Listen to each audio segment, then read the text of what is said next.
کوم سورت چې موږ سره دی سورة الکهف. امام دیلمي په مسند الفردوس کې یو روایت راوړی دی، په هغې کې داسې راځي چې دا یو ځای الله نازل کړی دا ټول سورت، او د دې د نازلېدو په وخت کې د دې سره 80,000 ملایکه او فرشتې الله رالیږي. دا امام دیلمي دا روایت راوړی دی. سورة الکهف د دې ډېر فضایل دي، دا معمولي سورت نه دی. صحیح بخاري او صحیح مسلم کې یو حدیث دی د برا رضی الله عنه، هغه وی قرأ رجل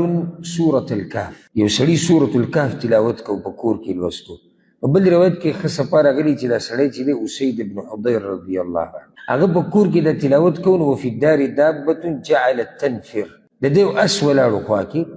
هغه ټوپونه شروع کړو، نو چې کله وکتو نو بره نه وریځې راغلي،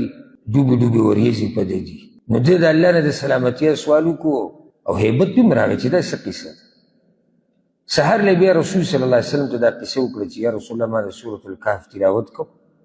او داسې قصه وشوه. نو هغه ورته اقرأ فلان، دغه سورت به دې لوستلی یا لولې، فإن السکینة نزلت للقرآن، دا هغه سکینت و هغه سکون چې ملایکې راغلي وو د دې قرآن د اورېدو دپاره، ورسره سکینت نازل شوی و. نو دی ساروي دغه ملائک لیدلی دي ځکه پې دا حال راغلی و. د دې صورت یو مشهور فضیلت دا دی، ابو سعید الخدري رضی الله عنه روایت دی، او ښه صحیح روایت ته امام طبراني راوړی دی، امام بیهقي هم راوړی دی. من قرأ سورة الکهف، څوک چې د سورة الکهف تلاوت وکړي، نور روایتونو کې ورسره د جمعې ورځ راغلی دی، كانت له نورا من مقامه الى مکه، الله به له دومره رڼا او نور ورکړي لکه د دې چې کوم ځای کې دی د هغه ځای د مکې پورې. ومن قرأ 10 آیات من آخرها، او چا چې د دې د اخرني 10 آیتونه ولوستو او یاد یې کړو او دجال راغی او دی و، نو د دجال فتنه به دله نقصان نه ورکوي. یو بل حدیث کې راځي رسول صلی الله علیه وسلم وی، او دا حدیث امام بیهقي امام حاکم راوړی، من قرأ سورة الکهف فی یوم الجمعه، چا چې د جمعې په ورځ سورة الکهف تلاوت کو، دې حدیث کې ورسره د جمعې د ورځې ټکی راغلی، اضاء له من النور ما بینه وبین الجمعتین، د دې جمعې نه واله د بلې جمعې پورې الله رب العزت به دله یو ناشنا رڼا ورکړي. رڼا د ده په هر څه کې، د ده په عمل کې، د ده په وینا کې، د ده په ناسته پاسته کې، د ده په دین او په دنیا کې به الله برکت واچي او رڼا وکړي. او زموږ ډېر خلک افسوس سره دا خبره موږ کوو، زموږ ډېر خلک هغه د دې فضیلت نه دي خبر، اور خو د دې فضیلت نه دي خبر. بیا که څوک موږ کې داسې دی چې هغه شوق لري چې د جمعې په ورځ تلاوت وکړي او جومات ته وختي لاړ شي، نو هغه نور سورتونه لولي، لګیا به سورة الرحمن به وي، سورة یاسین به وي. قرآن چې ته کوم تلاوت هم کې الله تعالی اجر درکوي، خو چې کله د یو وخت دپاره څه خاص تلاوت خو یې شوی چې په دې باندې اجر ډېر ملاویږي، نو د هغې بیا ډېر اهتمام پکار دی. یعنې د عربو ته وګوره، دوی چې هر ځای کې، نو د جمعې په ورځ به ته به ویني چې دوی به خاص اهتمام د سورة الکهف د تلاوت کوي. د یو حدیث کې داسې هم راغلي چې چا د جمعې په ورځ او شپه، نو ځکه د بعضو علماو رایې دا ده وي چې د جمعې شپه یعنې جمعرات ورځ تېره شو او نور ډوب شو، د دې ځینه واله سبا د نور ډوبېدو پورې ته د سورة الکهف تلاوت کولی شي. موږ سره ډېر وخت دی، نو دا لازم نه چې جمعې د منځه نه مخکې به یې کوې. جمعې د منځه نه مخکې اکثر خلک په دې کې جومات ته وختي تلي، جومات ته وختي تلي، هغه وخت هسې هم برکتي وخت یې ځان پکې لمونځ کوي، 2 رکعته سوره کهف پکې تلاوت کړي. خو د هغه چې مخکې ځي او هغه چې په لارو کوڅو کې ولاړ او جنمازونه یې خواره کړي چې د هغوی خبره نه کوو، هغوی ته خو پکې دومره وخت نه میلاویږي چې دا لمونځ د امام سره ورسوي، خو یو منډه ده او کشتي ایسي پهلواني. خو چې کوم سړی وختي لاړ شي وخي، نو ډېره ښه موقع ده چې دی د سورة الکهف هغه تلاوت وکړي، او که موقع درته میلاو شي دا ډېر اوچت کار دی، بیا د دغې نه اوچت دی چې تا سره داسې قرآن چې هغې کې ترجمه وي، نو ته صورت لولي ورسره ترجمه مطالعه کې، نور علی نور، قرآن هغه تلاوت تیم وکړو او ته پوه هم شوې چې الله رب العزت ما ته څه وایي. نو د جمعې په ورځ د دې خاص اهتمام کوئ د سورة الکهف. ما بعض خلک لیدلي دي عوام، زه د قاریانو د علماو خبر نه کوم، بعض عوام هغوی د سورة الکهف دومره تلاوت کړی چې د هغوی ته زباني یاد دي. په قرآن کې ورته د سورة الکهف زباني یاد شوی، ولې لکه تلاوت یې دومره کړی چې ورته زباني یاد شوی. الله رب العزت مې تاله دومره اوچت مقام درکوي، رڼا د یوې جمعې نه د بلې پورې، رڼا د هغه ځي نه د مکې پورې چې کوم ځي کې ته یې. نو زموږ خو دې رڼا ته، دې برکت ته، دې نور ته ضرورت دی په دین او په دنیا کې چې الله موږ له رڼا راکړي. بل حدیث کې راځي، مشهور حدیث دی، امام احمد، امام ابو داود، امام مسلم ټولو راوړی. هغې کې دا دي چې چا چې لس اولني آیتونه د سورة الکهف یاد کړو، لس، عصم من فتنة الدجال، الله به دجال د فتنې نه ساتي. لس آیتونه، لس ډېر نه، لس اولني آیتونه چې چا یاد کړو الله رب العزت به د فتنې نه دجال نه ساتي. لږ ساعت مخکې ما تاسو ته ووایي چې دې صورت کې د فتنې خبره ډېره شوې. نو ګوره هغه صورت لس آیتونه چې دې یاد کړو الله یې د دجال د فتنې نه ساتي. په بل حدیث کې داسې راځي، دا د ابوالدرداء رضی الله عنه روایت دی، دا هم او دا هم صحیح روایت دی، امام نسائی راوړی دی، امام مسلم راوړی دی، چې چا چې اخرني لس آیتونه یاد کړو، نو که ته اولني لس یادې او که اخرني لس، که اولني لس ولې که اخرني لس ولې، الله رب العزت تا د دجال د فتنې نه، دجال د فتنې نه دې ساتي. نو دجال ځان له لویه فتنه، لوی امتحان دی. رسول صلی الله علیه وسلم به پخپله الله ته فریاد کوي، یا الله ما د دجال د فتنې نه وساتي. او دا دعا هغه موږ ته ښوولې ده. نو دا معمولي فتنه نه ده.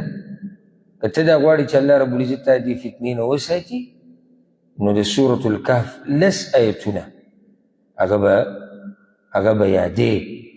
هغه به لولي. چې څوک پوره صورت یاد کړي الله به له ډېر اجر ورکړي. سبب نزول دا صورت الله را لګلی دی، یو سبب دی. امام ابن اسحاق، امام طبري او بعضو نور علماو دا قصه ذکر کړې ده. عبدالله ابن عباس رضی الله عنهما وایي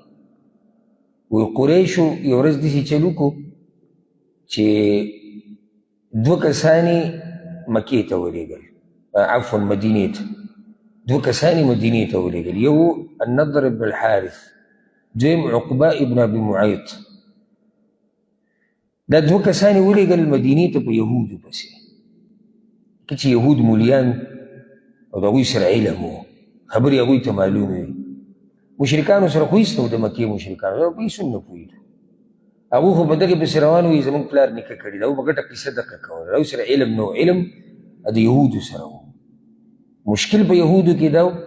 چې پر خپل علم عمل نه و. بل دویم مشکل پکې دا و چې د علم کې هغه مسلو باندې به عمل کوو چې خواهشاتو سره برابر وي، چې کومې به نه وي خوښې هغه به یې نه منلې. نو کې دا مرض و. د قریشو دا چل وکړو،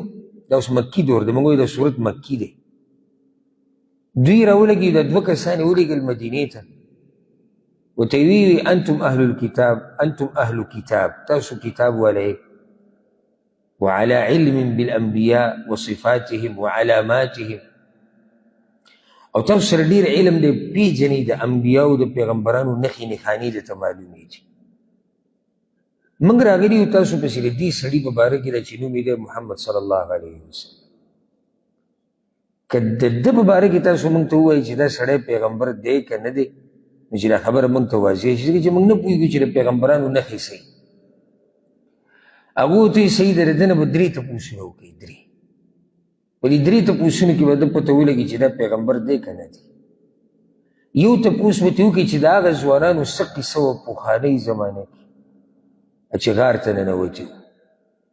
د هغه ځوانانو قصه موږ ته بیان کړه.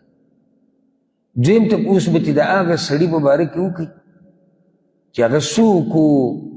چې الله وله دومره زور ورکړی و چې د ځمکې مشرق او مغرب ته هغه سفرونه کړي. او دریم به ترې د روح په باره کې تپوس وکړي، دا ساه چې ده د روح چې دا څه شی دی. نو که ده جوابونه درکړو دی به پیغمبري، که جواب یې در نه کړو نو ده بیا دا خبرې د ځان نه جوړې کړي دي، د الله نه دی رالېږلی. کله چې هغوی په رسول صلی الله علیه وسلم پسې رالي، نو هغوی ته یې وویل چې دا سړی پیغمبر دی که نه دی. هغوی ته یې وویل چې دا سړی پیغمبر دی که نه دی. هغوی ته یې وویل چې دا سړی پیغمبر دی که نه دی. هغوی ته یې وویل چې دا سړی پیغمبر دی که نه دی. کله چې هغوی په رسول صلی الله علیه وسلم پسې رالي، وی موږ له د دریو خبرو جواب راکړه او ته یې څه وی دغه ځوانانو څه قصه وه هغه پخوانۍ زمانه کې چې او غار ته ننوتي او دا هغه سړي څه قصه ده چې الله ورله زور ورکړی او مشرق او مغرب ته تللی او دا روح څه ته وایي نو هغه ورته یې زه به دله سبا د دې جواب درکړم او انشاءالله یې ونه وي داسې ونوي که الله وغواړي وایي زه به تاسو له سبا جواب درکړم 15 شپې الله وحي بنده کړې وه اوس دا بل امتحان دی الله اکبر دا ډېر لوی امتحان دی لکه کسان په دې انتظار دي چې د دې سړي رښتینوالی معلوموي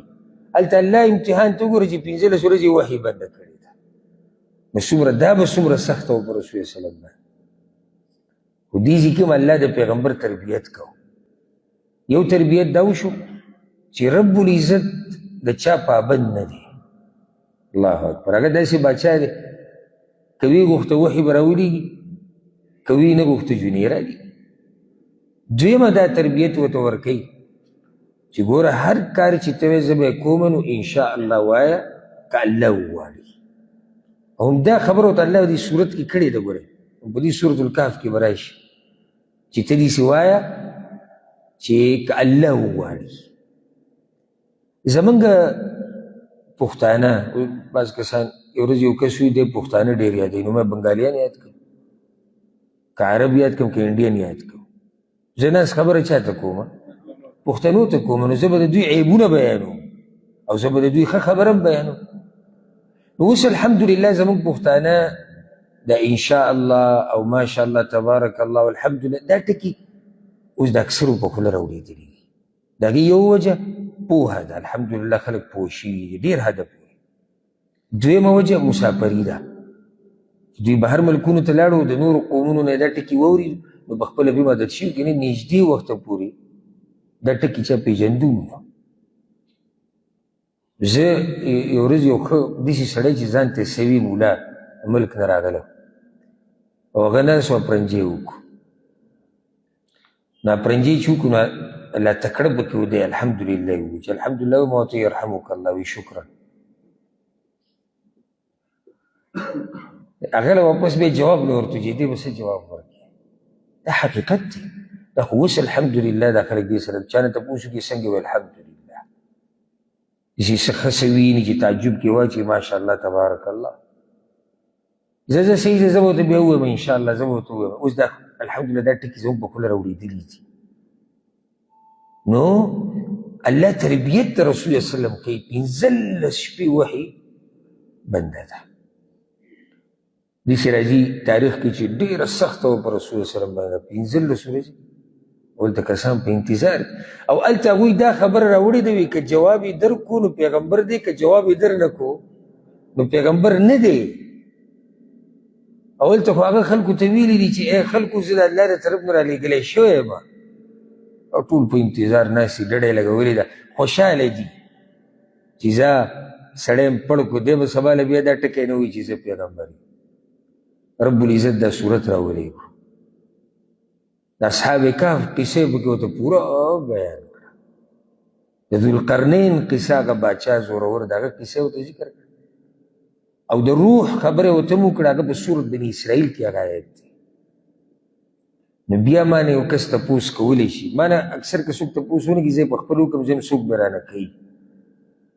چې دا صورت چې په یو ځای نازل شوی دی نو د روح دا مسله هلته څنګه بیان شوې ده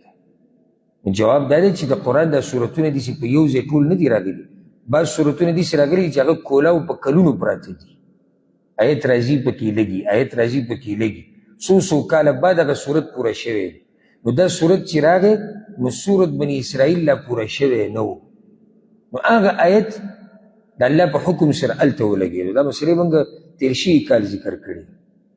چې د قرآن د آیتونو د ترتیب دا اجتهادي نه دی چې مولیانو خپل اجتهاد کړی دا توقیفي دی دا د الله او د الله د رسول د طرف نه چې دا آیت بدلته دا آیت بدلته په یو روایت کې داسې راځي وایي د یهودو ته دا ټکوم کړی و داسې پوه دي دا خو چې سړی په علم عمل ونه کړي نو کوم ځای ته ورسي دوی پکې ورته دا ټک کړی وي د روح په باره کې به دې تپوس وکړي او که د روح څه خبره شروع کړه چې روح دې ته وایي دې ته وایي نو دا بیا پیغمبر نه دی او که د تسو نه وي چې د روح علم ما سره نشته نو بیا دا پیغمبر دی. او سبحان الله سورت بني اسرائیل کې چې دې بل نوم سورت الاسراء دی دې کې هم دقه دي ویسألونک عن الروح قل الروح من امر ربي. دوی تا نه تپوس کوي د روح په باره کې چې دا روح څه شی دی ورته وایه د دې علم د الله سره دا ماته پته نشته. هغه درې جوابونه هغوی ته میلاو شو خو د هغوی تکبر بیا هم ختم نه شو. اصحاب کهف قصه بیان شوه، ذوالقرنین خبره وشوه تفصیلي، د روح جواب ورته دقه شان میلاو شو څنګه چې ورته یهودو ویلي. بیا هم هغوی کله یو قصه کوله او کله به بله قصه کوله. نو دا ډېر خوندور صورت دی او د الله رب العزت کلام ټول خوږ او ښایسته کلام دی.